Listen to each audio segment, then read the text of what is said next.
What's going on, FA Nation? Justin Fensterman here, and after a brutal week 2 of the fantasy football season, complete with some huge impactful injuries like Saquon Barkley being done for the year, Christian McCaffrey being out for the next 4 to 6 weeks, it's time to look ahead. We have two options. Option number 1, we can sit here and stew and cry about it and think our season is over. Spoiler alert, it's option number 2 that we're going with, and that is making a serious comeback. There is still time, and that's why you ride with the Fantasy Alarm family, and we will still help you win those rings even when you lost Saquon Barkley. It'll be a better victory story after the fact when you win that title. Let's go over some players whose stocks are on the rise when it comes to waivers and trades, and which players' stocks are currently falling right now as we head into week 3 of the fantasy football season.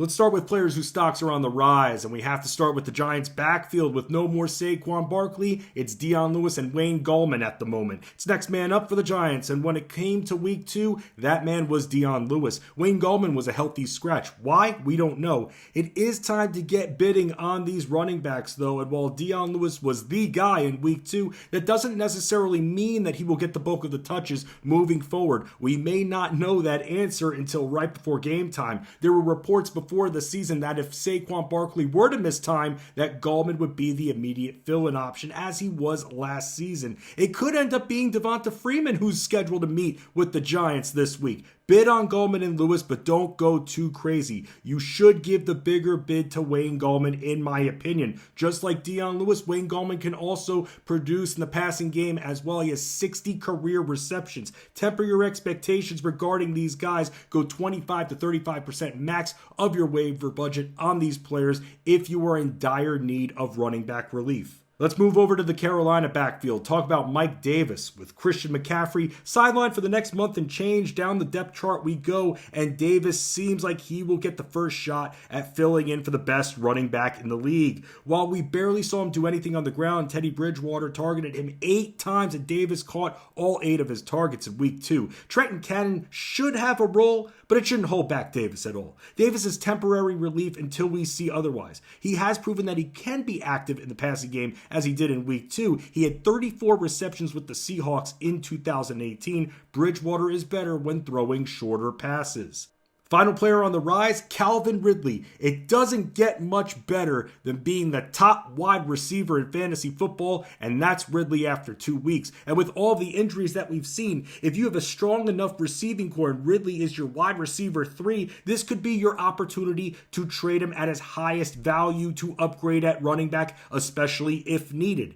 He was being drafted in the 4th round, and at that point, you could have drafted at least 2 receivers before him. Matt Ryan threw over 600 passes last year.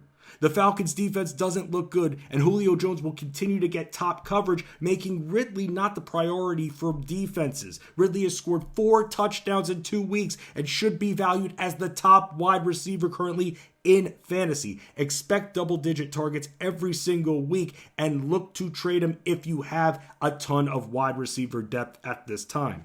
Let's talk about some players whose stocks are trending downward right now. And let's start with Tarik Cohen, because while his stock is going up in reality, in fantasy it's not looking good. Having to pray for receptions for him to produce at an even mediocre level is not fun at all. And you can't even start him as your flex right now. When David Montgomery went down with the groin injury, there was thought that Cohen would have a bigger role going into the season. But Montgomery ended up not missing action, and he gets way more carries than Cohen.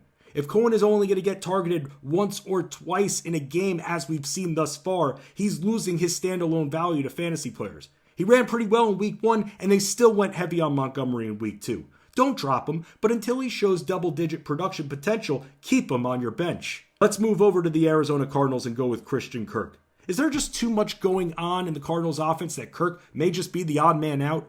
As much as we think that it's cute that Larry Fitzgerald is still in the league, he has more targets than Kirk thus far. Let's not forget about DeAndre Hopkins being part of this receiving core, and even Dan Arnold and Andy Isabella get a little bit of love in this offense. Oh yeah, let's not forget about the run game between Kyler Murray and Kenyon Drake.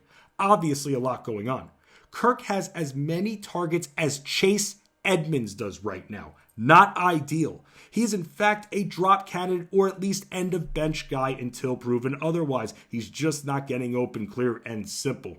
Finally, we have Rob Gronkowski. I know, the Rob Gronkowski. We were warned about Gronk being a risk even though he's healthy. He's going to miss snaps, and even with injuries, he's clearly not part of the core offensive plan. Will he get red zone looks? He should. O.J. Howard is still there. The Bucs have a number of receivers and 2 running backs that need feeding in Ronald Jones and Leonard Fournette. We have to separate the name from the numbers. He's not the same Gronk anymore. He looks smaller, and he doesn't even have a locked-in role every week. And there are many tight ends currently in better situations around the league. It's a long season ahead, but Gronk owners can't be surprised regarding all this. We were warned that he would be used sparingly this season. That's your Stock Watch, FA Nation. Keep with us, ride with us. Even if you lost Saquon Barkley, it's only over when you decide it's over. You can't spell family without FA, Fantasy Alarm, and we will always be with you. Let's get those teams back in gear, even though they lost Saquon. And if your teams are awful right now, we've got you covered too at fantasyalarm.com. Good luck.